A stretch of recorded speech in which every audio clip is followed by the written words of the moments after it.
साथियों, पवित्र गाय का मिथक, गाय पर चर्चा आप सभी को पता है। इस देश में सभी गाय को जो व्यक्ति माता मानते हैं और उसे धार्मिक ग्रंथों के अनुसार से पूजा भी जाता है।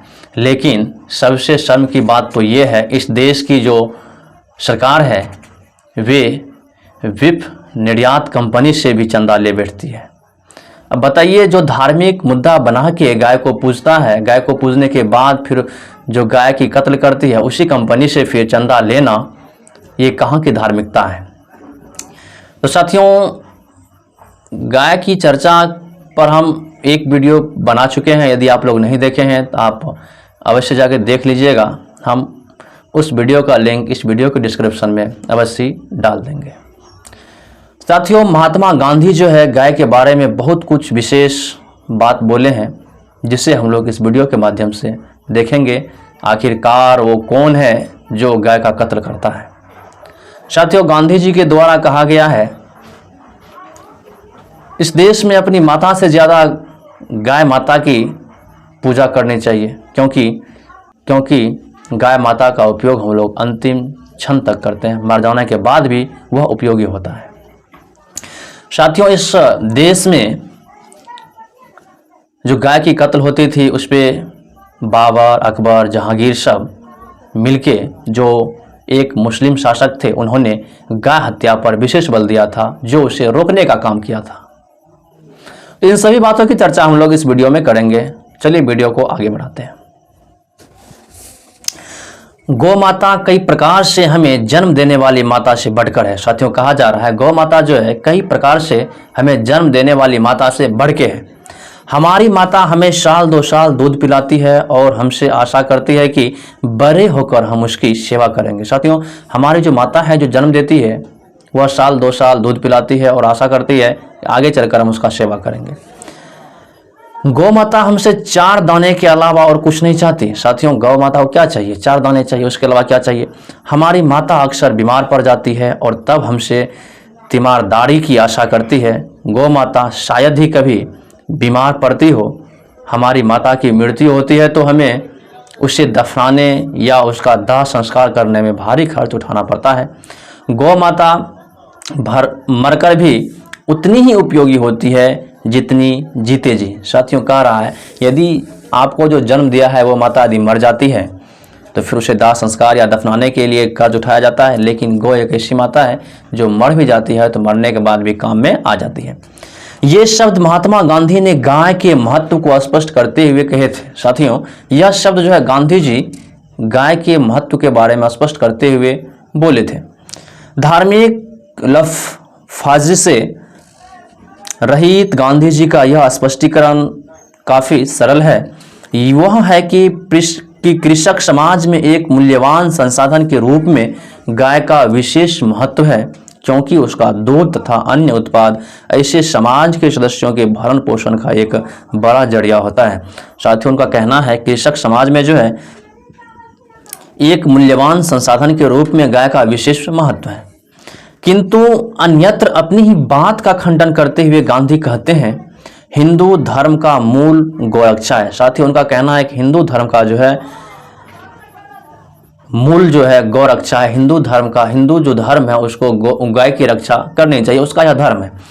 हिंदू धर्म में गौरक्षा का जो आदर्श प्रस्तुत किया गया है वह पश्चिमी दुनिया की गौशाला की कल्पना से भिन्न है और उससे बहुत आगे की चीज है। साथियों, गाय की जो रक्षा की जो बात की जा रही है वह जो साथियों है जो पश्चिमी दुनिया की गौशाला की कल्पना के माध्यम से किया गया है, पश्चिमी आधारित है। लेकिन हिंदू धर्म में आध्यात्मिक पहलू पर जोर है, अर्थात गाय जिस शहीदी निरीहता की प्रतीक है उसके लिए तत्पश्चात और आत्मत्याग की कल्पना पर गांधी का यह कथन पहले कथन से इस अर्थ में काफ़ी भिन्न है कि इसमें गौ रक्षा के लिए धार्मिक प्रतिबद्धता पर जोर दिया गया है। इसमें साथियों जो धार्मिक प्रतिबद्धता है उस पर जो है जोर दिया गया है। आज अधिकांश हिंदू गौ रक्षा के लिए धार्मिक कारणों से प्रेरित है, इसलिए हिंदू जिसकी जड़ें उस चीज में जमी हुई है उसे वह अपनी पारंपरिक हिंदू धार्मिक विरासत मानता है। इस भ्रम में ग्रसित है कि उसके पूर्वज विशेष रूप से वैदिक आर्य गाय की सहज पवित्रता के कारण उसे बहुत अधिक महत्व देते हैं। साथियों, उसे जो है पारंपरिक हिंदू धार्मिक विरासत मानता है। गौ माता को इस भ्रम में वह अभी तक जो भ्रमित है या ग्रसित है कि उसके पूर्वज जो है विशेष रूप से वैदिक आर्य की सहज पवित्रता के कारण उसे बहुत अधिक महत्व देते हैं, लेकिन ऐसा कुछ नहीं है। पवित्र गाय को आज हिंदुओं की सामुदायिक पहचान का प्रतीक माना जाने लगा है और बहुधा ऐसा सोच लिया है कि गोमांस खाने वाले मुसलमानों से हिंदुओं की सांस्कृतिक परंपराओं के लिए खतरा उपस्थित हो गया है। साथियों, इनका कहना है यह जो है गौमांस खाने वाले जो मुसलमान है उससे हिंदुओं की सांस्कृतिक परंपराओं पे खतरा हो गया, ऐसा सोचता है, लेकिन ऐसा है नहीं।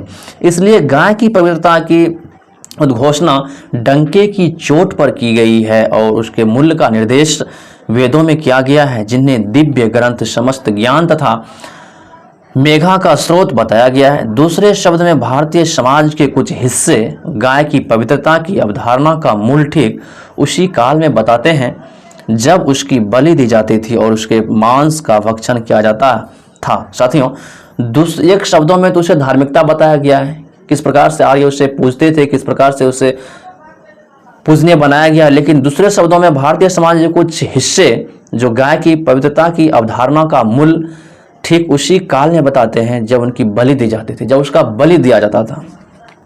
इससे भी बड़ी बात यह है कि गाय दीर्घकाल से शासकों के हाथों में एक राजनीतिक उपकरण बनी रही है।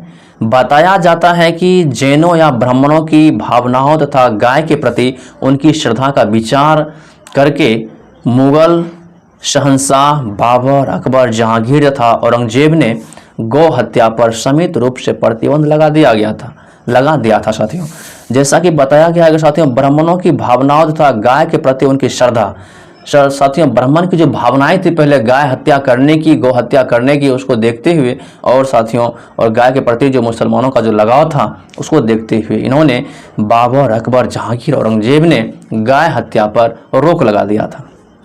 इसी प्रकार कहते हैं शिवाजी ने, जिसे कभी कभी गौ ब्राह्मण के रक्षार्थ धरती पर ईश्वर का अवतार माना जाता है, घोषणा कर दी थी कि हम हिंदू हैं और इसलिए इस देश के सच्चे स्वामी हैं, इसलिए हमें गौ हत्या और ब्राह्मणों पर अत्याचार को सहन नहीं करना चाहिए। साथियों, जो गौ हत्या है और ब्राह्मण पर जो अत्याचार हो रहा है उसको सहन नहीं करना चाहिए। यह जो साथियों शिवाजी ने इस प्रकार की बातें सोचा था। लेकिन आगे चलकर जब संगठित हिंदू गौरक्षा आंदोलन ने गाय को विभिन्न विचारधाराओं के लोगों की एकता का प्रतीक बना दिया, तब तो यह पशु सार्वजनिक राजनीतिक लामबंदी का एक उपकरण बन गया। तब जो है साथियों जब से हिंदू गौरक्षा आंदोलन ने गाय को विभिन्न प्रकार से विचारों से अलग करते हुए जब उसे एक राजनीतिक लामबंदी का उपकरण बना दिया साथियों, तब जो है वह पशु सार्वजनिक राजनीतिक लामबंदी के कारण वह उपकरण बन गया। यह सिलसिला पंजाब में 1870 के आसपास सिख कुक्का या नामधारी पंथ ने आरंभ किया और बाद में 1882 में दयानंद सरस्वती द्वारा स्थापित प्रथम गौर छिनी सभा ने इसे और भी मजबूत कर दिया। साथियों, स्वामी दयानंद सरस्वती के द्वारा जो है सबसे इससे पहले साथियों जो 1870 में जो है सीख के साथियों आस पास जो है सिख जो कुका या नामधारी पंथ के थे उन्होंने यह प्रयास किया था। उसके बाद साथियों 1882 ईस्वी में दयानंद सरस्वती के द्वारा इस पर जो है प्रथम गोरक्षिणी सभा का संगठन करके इस पर विशेष बल दिया गया। निदान मुसलमानों के बीच प्रचलित गोहत्या के रिवाज का जबरदस्त विरोध आरंभ हो गया, जिसका नतीजा यह हुआ कि 1880 और 1890 वाले दशकों में एक के बाद एक कई गंभीर सांप्रदायिक दंगे हुए। यद्यपि गोहत्या के प्रति रूख में कराई पहले ही आ चुकी थी, लेकिन जब 1888 में पश्चिमोत्तर सीमा प्रांत के उच्च न्यायालय ने यह फैसला सुनाया कि गाय कोई पवित्र प्राणी नहीं है, तब गौरक्षा आंदोलन ने निस्संदेह नाटकीय तीव्रता आ गई। इसलिए यह कोई आश्चर्य की बात नहीं थी कि गौ हत्या को लेकर आए दिन हिंदू मुस्लिम दंगे होने लगे। उसके बाद शायद जब कोर्ट ने फैसला सुना दिया गाय कोई धार्मिक पशु नहीं है, गाय कोई माता नहीं है, उस वक्त से साथियों इस दंगे पे जो है कुछ सुधार आ गया। ऐसा ही दंगा 1893 में आजमगढ़ में भड़क उठा, जिसमें देश के विभिन्न हिस्सों में से ज़्यादा लोग मारे गए। इसलिए इसी प्रकार 1917 में शाहबाद सांप्रदायिक आग की चपेट में आ गया। तो साथियों 1883 में आजमगढ़ में भी भड़क गया था यह दंगा। उसके बाद साथियों 1917 में शाहबाद सांप्रदायिक आग की चपेट में आ गई थी। साथियों अब फिर इसी की नेक्स्ट वीडियो में हम लोग बात करेंगे, क्योंकि वीडियो बहुत लंबी हो चुकी होगी। इसलिए साथियों मिलते हैं फिर नेक्स्ट वीडियो में। जय भीम, जय संविधान, नमो बुद्धाय, जय हिंद, जय मूल्यवासी।